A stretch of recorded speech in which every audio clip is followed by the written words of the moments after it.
अमीर अब्बास साहब, सर माफी मांग लें, ये जुमले भी अदा किए DGSPR ने कि अगर सिद्ध के दिल से माफी मांग ले तो फिर वे फॉरवर्ड हो सकता है। जो शाजिया साहबा ने बात की कि अब थोड़ा सा तहरीक इंसाफ को भी खुद को मेलो डाउन कर लेना चाहिए।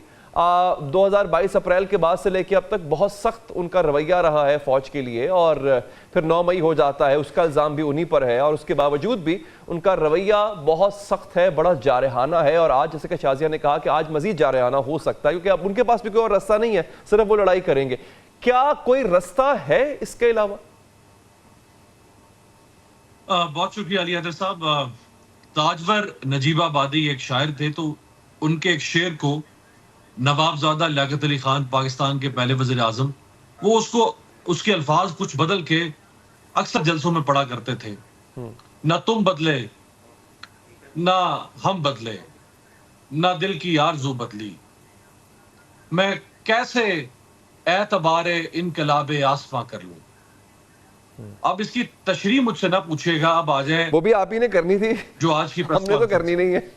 ना वो मेरा ख्याल है वो नहीं पूछा। ठीक, अब आ जाए जी, जो आज की प्रेस कॉन्फ्रेंस थी जी। देखिए, अगर पाकिस्तान का chief justice of supreme court, जो अदल की सबसे बड़ी कुर्सी, काजुल कुजात, अगर पाकिस्तान की सुप्रीम कोर्ट का चीफ जस्टिस अपनी आंखों से, अपनी नेकेड आई से अपने सामने कोई कत्ल होता हुआ देख ले, उससे बड़ा तो कोई अदल का मिजान या अदल की कुर्सी नहीं है ना। वो अगर अपनी इन आंखों से अपने सामने होता हुआ कत्ल देख ले, इसके बावजूद वो चीफ जस्टिस बगैर ट्रायल के, बगैर ड्यू प्रोसेस के उस कातिल को सजा मौत नहीं सुना सकता। और अगर वो गवाह होंगे, वहां पे, और अगर वो गवाह होंगे उस कत्ल केस में, नहीं तो फिर वो बतौर जज भी नहीं बैठ सकते, वो बतौर जज भी नहीं बैठ सकते, नहीं बैठ सकता। ये तो और आपने अच्छी बात कर दी है। वो बतौर गवाह पेश हो सकता है, वो फांसी नहीं दे सकता। ये कैसे कह सकते हैं हमारे फाजिल DGISPR साहब कि इब्हाम ही नहीं है कोई कि ये 9 मई जो बयानिया है हमारी रियासत का, कि ये देखिए 9 मई एक वाकया है, वो वाकया ऑन फेस ऑफ इट मौजूद है कि उसमें कुछ लोग गए, उन्होंने कुछ इंस्टॉलेशंस पे या कोर कमांडर हाउस पे या कुछ और जगहों पे जाके किसी ने पत्थर मारा, किसी ने लाठी मारी, किसी ने शोला जलाया, किसी ने आग लगाई, कुछ किया। लेकिन जो रियासत ने इसके पीछे पूरी एक कहानी चलाई कि जी ये किसी खास जगह पे बैठ के एक साजिश हुई, उसमें इमरान खान और कुछ लोग मौजूद थे, वहां बाकायदा तौर पे तय किया गया कि मिस्टर एक्स तुम फलां जगह पे जाओगे, मिस्टर वाई तुम फलां जगह पे जाओगे, तुम्हारे हाथ में डंडा होगा, तुम्हारे हाथ में पेट्रोल बम होगा, इतने बज के इतने मिनट पे जब घड़ी टिक टिक टिक टिक करेगी तो तुम गोली चलाओगे। तो ये जो रियासत का बयानिया है, ये तो कोई कॉम्पिटेंट कोर्ट साबित कर सकती है ना। नहीं, लेकिन इंशा साहब मैं यहाँ रुकूंगा आपको। देखिए, बहस चुके हो रही है रियासत के पास, और पाक फौज की अगर बात कर रहे हैं, उनके पास ये तमाम सहूलियात है ना, इसी को तो इंटेलिजेंस कहते हैं। ये सहूलियात हैं जिनकी बुनियाद पर उन्होंने इंफॉर्मेशन गैदर की, और उसी की बुनियाद पे उनको ये लगता है कि ये काम इन्होंने किया, तो ये उनको लगता है ना। मैंने इसीलिए आपको कहा कि ये तो हमारी फौज है ना, फौज कोई मुंसिफ के मनसब पे तो नहीं है। ये तो मैं तो कह रहा हूँ चीफ जस्टिस, मुल्क का सबसे बड़ा मुंसिफ अगर अपनी आंखों के सामने कत्ल होता देख ले तो वो नहीं, वो ठीक, वो मुंसिफ के मनसब पर नहीं सर, लेकिन वो एक एग्रीव्ड पार्टी है। मैं मिसाल देता हूं, फिर आप जवाब दीजिएगा। मॉडल टाउन का वाकया होता है, ताहिरुल कादरी साहब एक एग्रीव्ड पार्टी है, उनके साथ तहरीक इंसाफ मिल जाती है, एग्रीव्ड पार्टी नहीं है बट उनके साथ मिल जाती है, उसका बयानिया अपना लेती है। वो यही कहते हैं ये सब कुछ उस वक्त की हुकूमत वक्त शहबाज शरीफ, राना सनाउल्लाह, तौकीर शाह ने करवाया। हालांकि वो कोई अथॉरिटी, कोई जस्टिस, कोई जज नहीं है, लेकिन उनको ये लगता है, लिहाजा फौज जहां पे एग्रीव्ड पार्टी है उस पर जुल्म हुआ, वो ये कह रही है कि मुझे ये लगता है कि इन्होंने करवाया। वो ये तो कह सकते हैं ना सर, वो ये कह सकते हैं ना, लेकिन उनके कहने से जुर्म साबित तो नहीं हो जाएगा ना। फर्क समझे भाई। तो इसलिए तो ट्रायल हो रहा है उनका। आपने बात की पीटीआई और ताहिरुल कादरी ने लाख कहा कि ये हुआ, उन्होंने लॉन्ग मार्च भी किया, लेकिन उस पर क्या हुआ फिर? जस्टिस अली बाकर नजफी लाहौर हाई कोर्ट के फाजिल जज के नीचे एक कमीशन बना, वो जुडिशियल कमीशन की एक रिपोर्ट आई। वो अलग बात है कि वो फिर मामला पीछे रह गया, फिर उसके बाद हुकूमत गिर गई, फिर पैनामा आ गया, फिर मामला और तरफ चले गए, फिर इमरान खान आ गया, चीजें और तरफ चली गई। लेकिन एक जुडिशियल कमीशन बना। ठीक है भाई 9 मई हुआ हो, मैं कहता हूं इमरान खान ने किया होगा।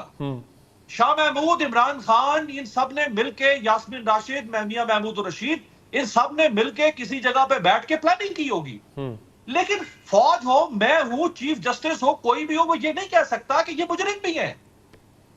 मुजरिम उनको कोई कॉम्पिटेंट ऑफ सर किसी को तो नहीं, देखिए वो ठीक है, लेकिन एफआईआर में आप नामजद तो करवाएंगे ना किसी को, फौज नामजद कर रही है उनको। और हाँ बस ठीक है, वो ये तो कह रही है, हमें ये लगता है ना। ठीक है, चले मैं इसी पॉइंट को मैं, ठीक है, इसी शाह साहब इसी पॉइंट को इमरान साहब के पास लेके चलते हैं। एक पॉइंट मुझे और एक पॉइंट अगर आप इजाजत दे दें। 1 साल हो गया है, अब हम 9 मई के वाकये की पहली, क्या उसको कहना चाहिए, एनिवर्सरी के, बरसी के, क्या इसको नाम दें, हम पहले ही मना रहे हैं। 1 साल हो गया है, नाम देना चाहिए मेरा ख्याल। यौम स्याम मना रहे हैं।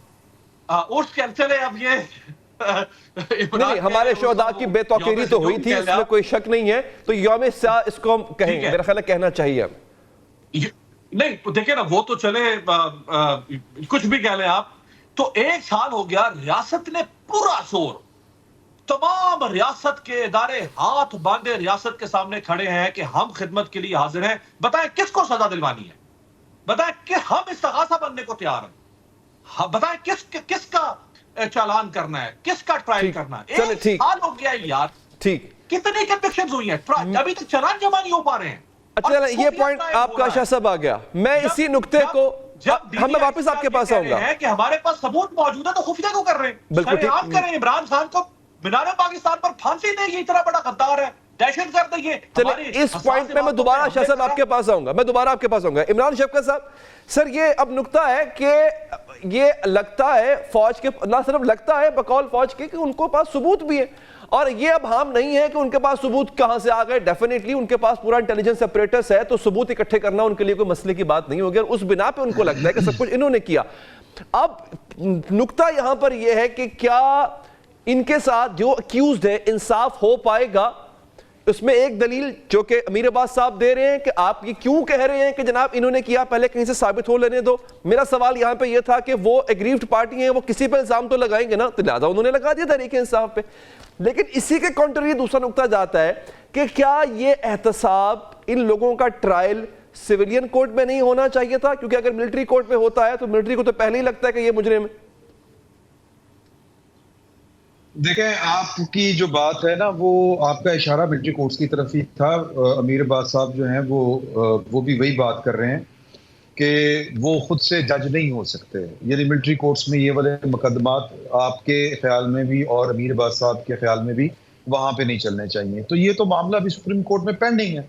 ठीक है, जो आज की प्रेस कॉन्फ्रेंस है वो उन्होंने निज़ाम इंसाफ के मुतल्लिक भी ये वाली बात कही, जो उन्होंने हवाले दिए हैं लंदन राइट्स के, अमेरिका कैपिटल हिल वाले और पेरिस राइट्स जो हैं उनके हवाले दिए। उन्होंने कहा कि कितना स्पीडी जस्टिस वहाँ पे हुआ, कितना रैपिड ट्रायल वहाँ पे हुए, 24 घंटे अदालतें लगी वहाँ पे और लोगों ने वहाँ पर सजाएं पाई।